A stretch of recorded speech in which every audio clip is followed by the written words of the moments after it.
Hello बच्चों, ज्ञानबंध Gurukul channel में आपका हार्दिक स्वागत है। तो बंधुओं, कल की वीडियो में आपको हम क्षेत्रमिति मेंसुरेशन के जितने इम्पॉर्टेंट फार्मूले थे उसको हम बता चुके हैं बंधुओं। तो आज का जो गणित का 5वां भाग है वो है त्रिकोणमिति, उसके बारे में हम जिक्र करेंगे। तो बंधुओं, जो गणित का जो बंधुओं हम एक वीडियो में आपको मैथ का पूरा नाम और गणित के जो कितने भाग हैं वो पूरे भाग का नाम बता चुके थे बंधुओं, और उसी भाग से सीरियल वाइज एक एक भाग के इम्पॉर्टेंट सूत्र हम आपको बताते चल रहे हैं। और जो आज का बंधुओं हमारा टॉपिक क्या है, त्रिकोणमिति। क्या त्रिकोणमिति, समझ लीजिए कि आज से ही हम त्रिकोणमिति का शुरुआत कर रहे हैं। समझ लीजिए बंधुओं कि आज से ही हम त्रिकोणमिति पढ़ने जा रहे हैं। तो क्या है आज का टॉपिक, त्रिकोणमिति। क्या है, त्रिकोणमिति। अब बंधुओं, त्रिकोणमिति जो कि शब्द से ही स्पष्ट है, क्या कि त्रिकोणमिति। अब त्रि मतलब मान लीजिए त्रिभुज, समझने के लिए मान लीजिए कि त्रिभुज, और कोण मतलब कोण, और मिति मतलब मापना, अर्थात समकोण त्रिभुज के भुजाओं और कोणों के बारे में अध्ययन करना ही त्रिकोणमिति कहलाता है। लेकिन ध्यान रहे बंधुओं कि जो त्रिभुज होगा वह समकोण त्रिभुज होगा। कैसा त्रिभुज? समकोण त्रिभुज। आगे बताएंगे आपको कि समकोण त्रिभुज क्या होते हैं। और बंधुओं, त्रिकोणमिति को इंग्लिश में ट्रिग्नोमेट्री कहते हैं। क्या? ट्रिग्नोमेट्री। अब आपको बताएंगे कि ट्रिगोनोमेट्री पूरे का मतलब क्या होता है बंधुओं। तो चलते हैं बंधुओं, क्या है ट्री। क्या है ट्री? तो ट्री मतलब होता है, इसका अर्थ होगा 3 बार। गो मतलब जाना, नो मतलब नहीं, मैं मतलब मुझको, ट्राई मतलब कोशिश करना। तो ट्राई मतलब इन्हीं 5 शब्दों से मिलकर ही ट्रिग्नोमेट्री बना है। इन्हीं 5 शब्दों से मिलकर ही ट्रिग्नोमेट्री बना है। तो ट्रिग्नोमेट्री क्या है? What is trigonometry? तो त्रिकोणमिति गणित की वह शाखा है, त्रिकोणमिति गणित की वह शाखा है जिसमें हम समकोण त्रिभुज के कोणों और भुजाओं। अब समकोण त्रिभुज है तो त्रिभुज में कितनी भुजाएं होंगी? 3। और कितने कोण होंगे? 3। तो गणित की वह शाखा जिसमें हम समकोण त्रिभुज के भुजाओं और कोणों के बारे में अध्ययन करते हैं उसे क्या कहते हैं? त्रिकोणमिति। त्रिकोणमिति को इंग्लिश में ट्रिग्नोमेट्री कहते हैं। और ट्रिग्नोमेट्री में जो ट्रिग्नोमेट्री है वो उसको 5 भागों में डिवाइड किया गया है। किसमें?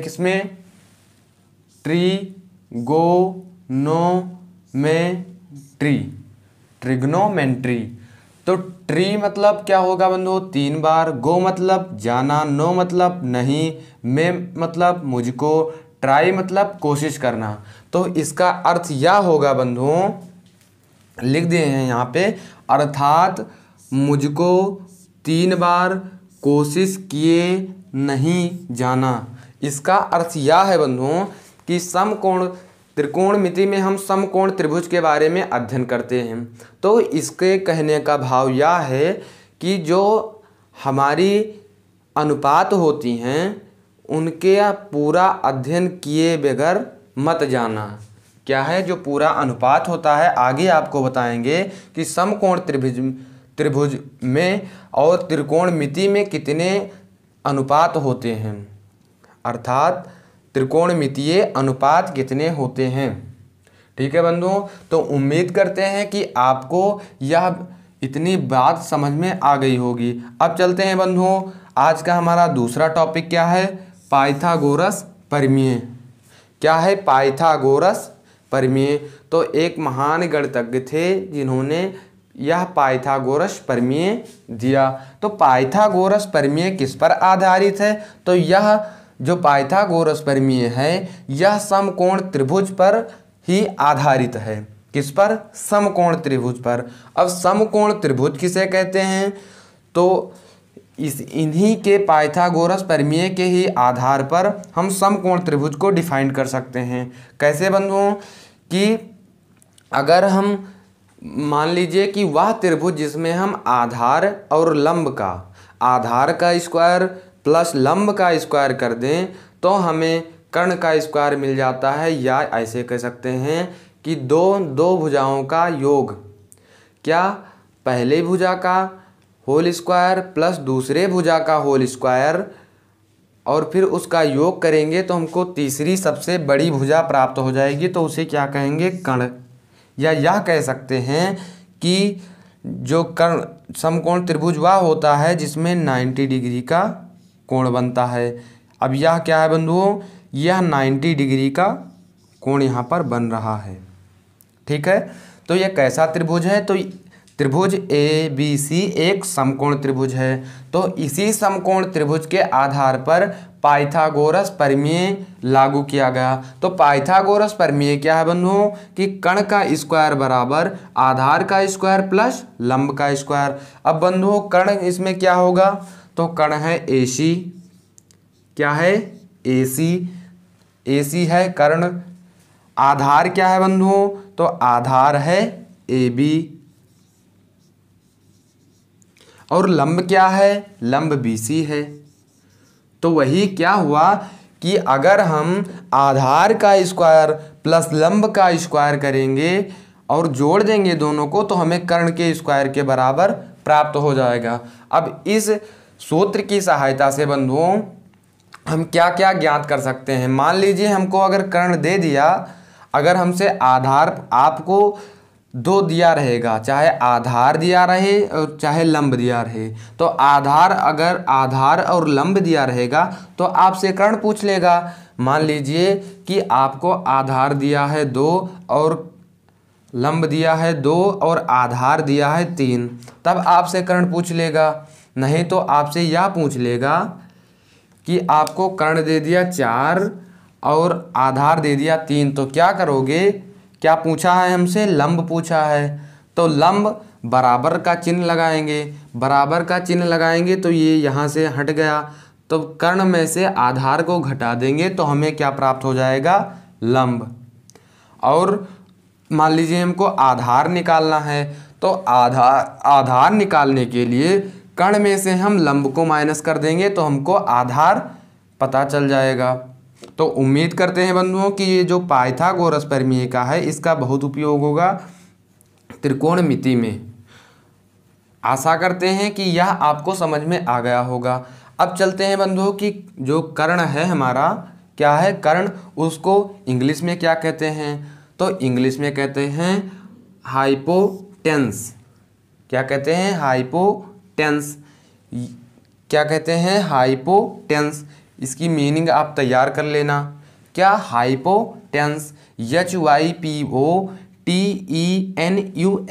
हाइपोटेन्स, जिसे स्मॉल h से लिखते हैं। यही शब्द, यही जो है, यही अक्षर ले लिया, यही अक्षर क्या है, यही लेटर ले लिया गया और इसका स्मॉल लेटर लिख दिया गया। तो हम कर्ण के स्थान पर क्या लिख सकते हैं? Small h। अब आधार क्या होता है? तो आधार को इंग्लिश में क्या कहते हैं? Base, BASE। तो बेस, इसमें पहला लेटर क्या है? B है, तो इसका स्मॉल लेटर क्या हो जाएगा? B। तो आधार को स्मॉल b से भी लिख सकते हैं। और लंब परपेंडिकुलर, PERPENDICULAR, परपेंडिकुलर। अब परपेंडिकुलर में जो लंब है बंधु उसको P से लिखते हैं। यह कैपिटल लेटर में ही लिया गया है क्योंकि स्मॉल लेटर में लिखना थोड़ा कम अच्छा लगता, तो इसलिए इसका जो लेटर लिया गया है ये कैपिटल लेटर में लिया गया है। तो उम्मीद करते हैं बंधुओं कि आपको यह बात समझ में आ गई होगी। अगर ना समझ में आई हो तो कमेंट बॉक्स आपके लिए बना है, आप पूछ सकते हैं। अब बंधुओं चलते हैं, आज का जो हमारा तीसरा टॉपिक है कि त्रिकोणमितीय अनुपात या निष्पत्ति। अब त्रिकोणमितीय अनुपात या निष्पत्ति, तो त्रिकोणमिति तो आप लोग समझ ही चुके हैं कि समकोण त्रिभुज के कोणों और भुजाओं के बारे में अध्ययन करना ही त्रिकोणमिति कहलाता है। तो समकोण त्रिभुज में 3 कोण होंगे, 1 कोण, 2 कोण, 3 कोण और 3 भुजा होंगी, भुजा AB, भुजा BC, भुजा AC। तो इन्हीं वही लिखा है कि त्रिकोणमितीय अनुपात या निष्पत्ति, मतलब कि इन जो ये दिया है समकोण त्रिभुज, इसका जो अनुपात होगा वही त्रिकोणमिति में इसमें क्या क्या अनुपात होंगे उन्हीं के बारे में बताया गया है। तो इसमें हम परिभाषा भी लिख दिए हैं कि समकोण त्रिभुज में किन्हीं दो भुजाओं का अनुपात ही त्रिकोणमितीय अनुपात कहलाता है। क्या है? समकोण त्रिभुज में किन्हीं दो भुजाओं, अब मान लीजिए कि एक भुजा ले लीजिए AB और एक भुजा ले लीजिए BC। तो त्रिकोणमितीय अनुपात क्या होगा बंधुओं कि समकोण त्रिभुज में किन्हीं दो भुजाओं का, 3 भुजा नहीं, 1 भुजा नहीं, किन्हीं दो भुजाओं का अनुपात ही त्रिकोणमितीय अनुपात या त्रिकोणमितीय निष्पत्ति कहलाती है। तो क्या बंधुओं कि समकोण त्रिभुज में किन्हीं दो भुजाओं का अनुपात ही त्रिकोणमितीय अनुपात कहलाता है। अब चलते हैं, देखते हैं बंधुओं कि त्रिकोणमितीय अनुपात कौन कौन से हैं। तो ये बात ध्यान रखना बंधुओं कि किन्हीं दो, सिर्फ 2 ही ले सकते हैं, ये भी निर्धारित नहीं किया है, किन्हीं लिख दिया है कि यही लंब और आधार ही ले सकते हैं, किन्हीं दो, कर्ण लंब, आधार लंब, जो इच्छा सो, लेकिन ध्यान रहे बंधुओं कि सिर्फ 2 ही भुजा होनी चाहिए। अब बंधुओं त्रिकोणमितीय अनुपात या निष्पत्ति में जो पहला है वो क्या है? साइन। अगर साइन, अब मान लीजिए, अब पहले समझ लीजिए कि साइन का पूरा नाम क्या है। तो साइन का जो पूरा नाम है वो साइन ही है। क्या है? साइन ही। और इस साइन में से SINE,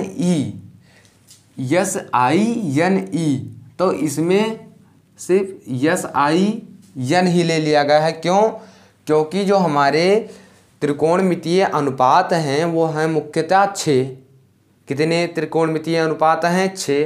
तो उन 6 में से हम इन्हीं 3 अक्षर को ही निकालते हैं। कुछ में से सिर्फ कोसेक में ज़्यादा हो जाता है और सभी में सिर्फ 3 ही अल्फ़ाबेट होते हैं।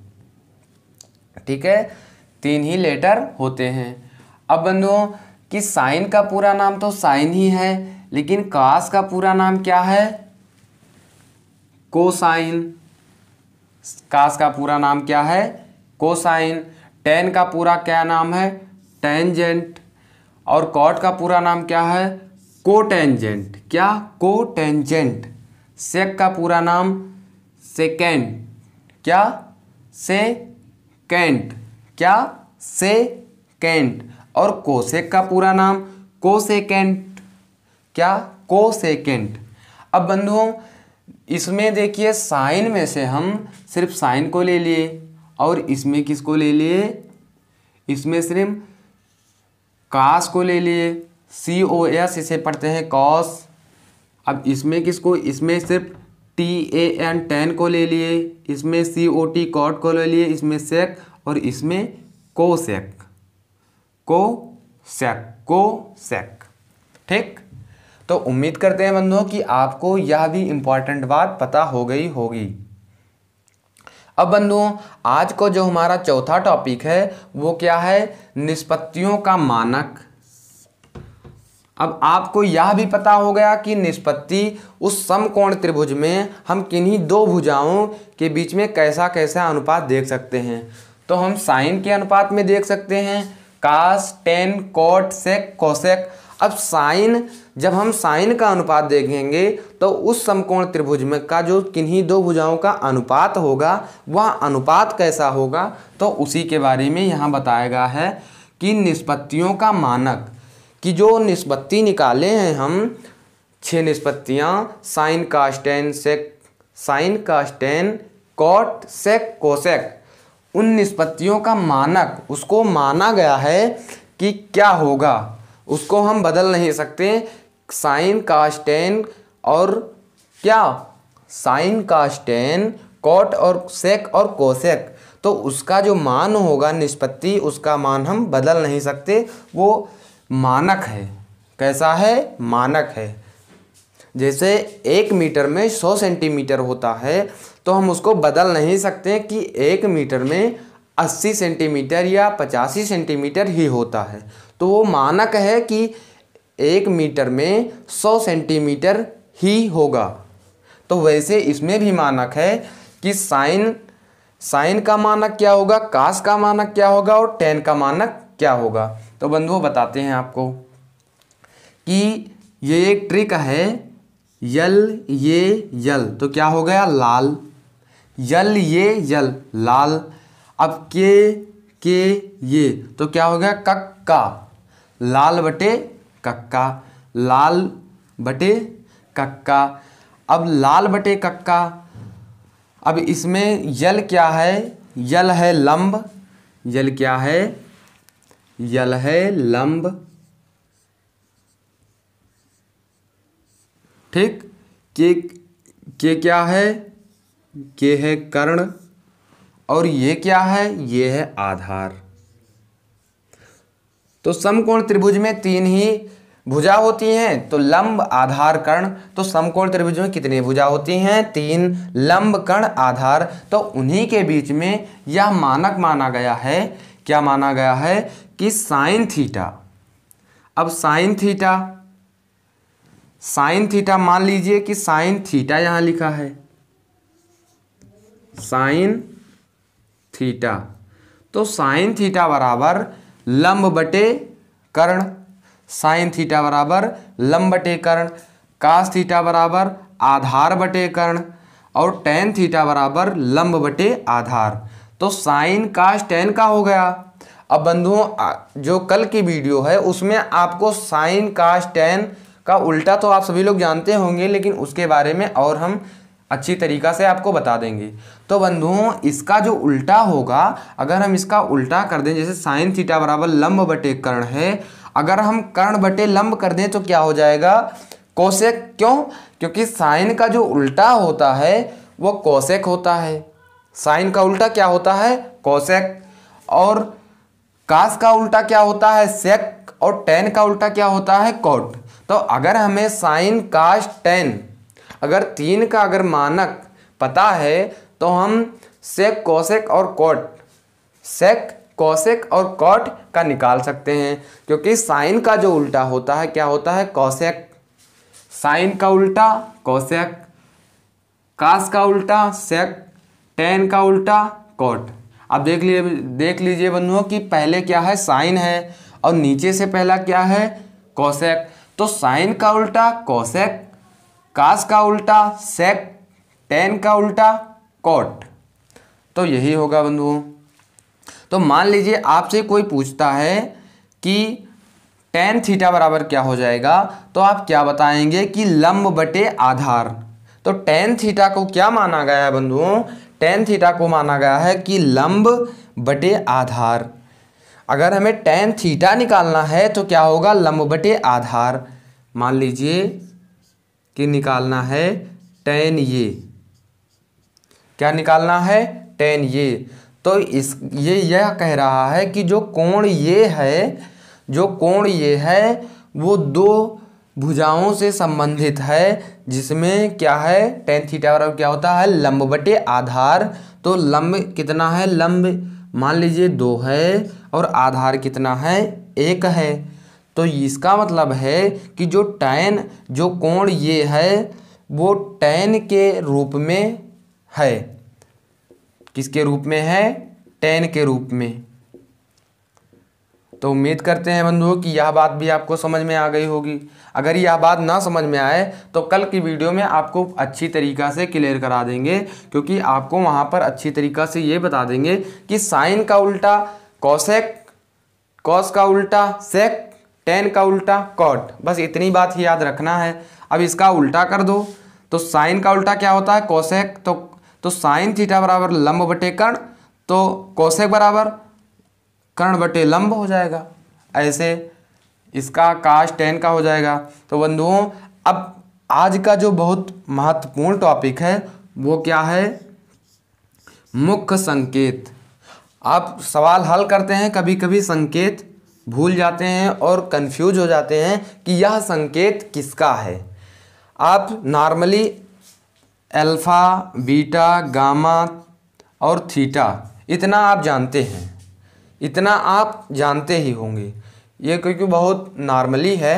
ये क्या है अल्फ़ा, ये क्या है संकेत बीटा, ये क्या है गामा, ये क्या है फाई, क्या है फाई, और ये क्या है साई, क्या है साई, फाई साई, फाई साई, और ये क्या है थीटा, क्या है थीटा। यहाँ थीटा लिए थे, मान लीजिए यहाँ जो थीटा के स्थान थीटा, तो यही थीटा है, क्या है थीटा, क्या है थीटा।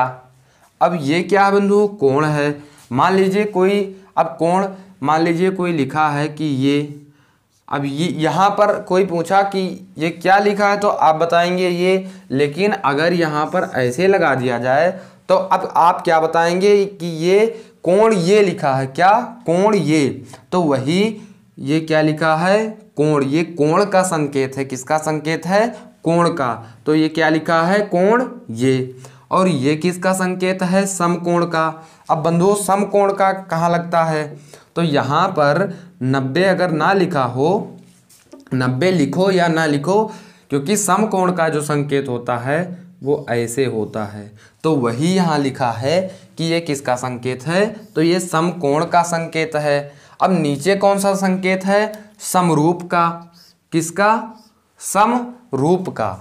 अब समरूप क्या होता है, समरूप की मतलब उसका जो रूप है वो समान हो, लेकिन उसकी आकृति समान ना हो। जैसे कि मान लीजिए बंधुओं कि पहले 1 रुपया के सिक्का आता था, पहले लमसम मान लीजिए कि 2000 ईस्वी में 1 रुपया का सिक्का वो बड़ा होता था, बड़ा होता था, ठीक, और 2 रुपया का सिक्का 1 रुपये से बड़ा होता था। मान लीजिए ये 1 रुपया का सिक्का है और ये 2 रुपया का सिक्का है, तो ये दोनों सिक्का जो हैं 1 रुपया का छोटा होता था और 2 रुपया का बड़ा होता था। तो क्या कहेंगे कि ये दोनों सिक्का क्या हैं, समरूप हैं। क्या हैं, समरूप हैं। तो समरूप, इसके स्थान पर उतना बड़ा शब्द समरूप ना लिखकर एक साइन है, ये कैसा साइन है ये, तो ये क्या कहेगा, इसका मतलब है कि जो ये 1 रुपया है या एक गोला है या एक वृत्त है, ये इस दूसरे वृत्त के क्या होगा, समरूप होगा। मतलब इसके रूप जैसा होगा। समरूप शब्द से ही स्पष्ट है कि समरूप, सम मतलब समान और रूप मतलब तो आप लोग जानते ही हैं कि रूप, उसका रंग कैसा है, रूप कैसा है, तो आप सभी लोग उसको तो जानते ही हैं। अब तीस क्या है, सर्वांगसम। मतलब क्या, सर्वांगसम कि उसके जो सभी अंग हैं अगर वो सब समान हैं तब वह सर्वांगसम होगा। और इसका चिन्ह क्या होता है बंधुओं, तो इसका चिन्ह होता है ऐसे। इसका चिन्ह कैसे होता है, ऐसे कि 2 लाइन होता है और एक समरूप का जो चिन्ह होता है। ठीक है बंधुओं, तो उम्मीद करते हैं यह वीडियो आपको पसंद आई होगी। पसंद आई हो तो लाइक करें, चैनल को सब्सक्राइब करें, और जो कल की वीडियो में आपको त्रिकोणमिति से पूरे महत्वपूर्ण फार्मूले के साथ में पूरा त्रिकोणमिति का कॉन्सेप्ट क्लियर करा देंगे बंधुओं। ये गणित का 5वां भाग है। इसके बाद 6वां भाग, 7वां भाग और 8वां भाग। गणित के 8 भाग हैं, आपको हम पहले वीडियो में ही बता चुके हैं। अगर वह वीडियो आप ना देखे हो तो पहले प्लेलिस्ट में जाके उस वीडियो को देखें, फिर यह वीडियो देखें, आपको पूरी बातें अच्छी तरीक़ा से समझ में आएगी, यह हमारा गारंटी है। तो बंधुओं ठीक है, मिलते हैं अगले वीडियो में। तो जय हिंद, जय भारत, इंकलाब जिंदाबाद, भारत माता की।